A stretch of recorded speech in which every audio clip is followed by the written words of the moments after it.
खर्च हो रही है, जो सुविधाएं आपको उपलब्ध है आपके पूर्ण क्षीण हो रही है। और गरीब व्यक्ति है वो सब सिंपल होटल में रह रहा है, कोई झोपड़ी में है तो सिंपल मकान में रह रहा है, तो वो भी एक होटल में ही है। एक दिन दोनों नहीं जाना है और दोनों ने वो सब वस्तुएं ही छोड़ जाना है। अब जाना कहाँ है? स्वदेश को जाना है। होटल में व्यक्ति वही रहता है जो विदेश गया हुआ है, अपने घर से बाहर है। आज तक आपको ये नहीं मालूम कि हम इस होटल को छोड़कर प्रस्थान कहाँ करेंगे। आपको तो जबरदस्ती जब आपकी पूंजी समाप्त हो जाती है, आपका समय समाप्त हो जाता है, उस होटल से पकड़कर बाहर फेंक दिया जाता है सड़क पे, आप कहीं जाओ। जब हम घर से बाहर चलते हैं वैसे किसी काम कार्यवश, तो जाने से पहले हम वहां कहाँ रुकेंगे, रात्रि हम कैसे व्यतीत करेंगे, उसकी व्यवस्था पहले करके जाते हैं। और संसार छोड़ के जाने वाला व्यक्ति कभी सोचता भी नहीं कि मृत्यु के बाद में कहां जाऊंगा।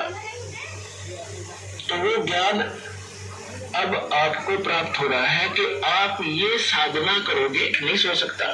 एक कोने में चाहे 10 कक्ष की कोठी हो, एक कक्ष के एक कमरे में एक तख्त 3.5 बाई परमात्मा कहते हैं क्या चढ़ावे में लिया लंबी भीत उसार घरता 3.5 लाख बनाकर होने जाए।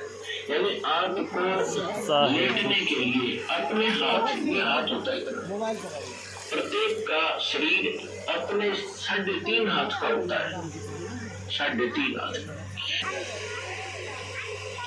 बाकी उसको ठीक शर्मा मार ले, क्या बनेगा उसका?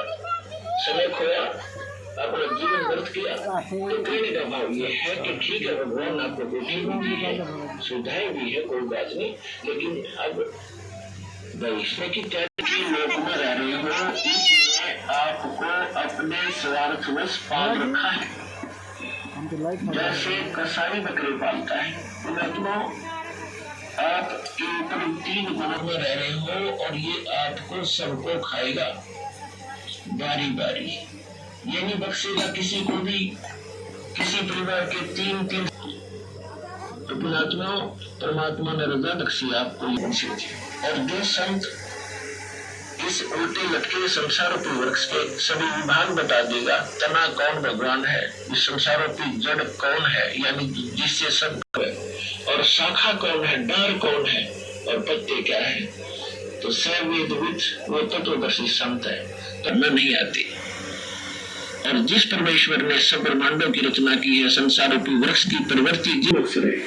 गीता का ज्ञान ब्रह्म बोल रहा है, ये काल बोल रहा है, श्री कृष्ण जी में प्रवेश करके बोल रहा है, और ये कह रहा है कि मुझ ब्रह्म का केवल ओम मंत्र है।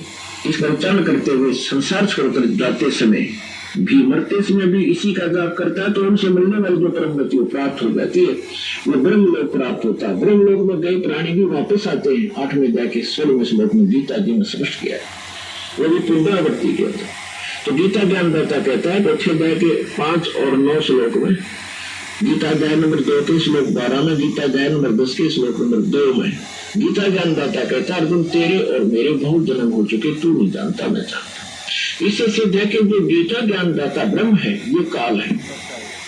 कर दिया, उल्टा ज्ञान बता दिया हमारे को, श्री कृष्ण जी को सुप्रीम पावर बता दिया, जबकि श्री कृष्ण जी तो एक ब्रह्मांड में एक स्वतंत्र विभाग के मंत्री समझो, और इनका पिता काल एक ब्रह्मांड में मुख्यमंत्री समझो, और ओवरऑल कंट्रोलर सभी ब्रह्मांडों का वो प्रधानमंत्री समझो, वो परम अक्षर ब्रह्म समझो,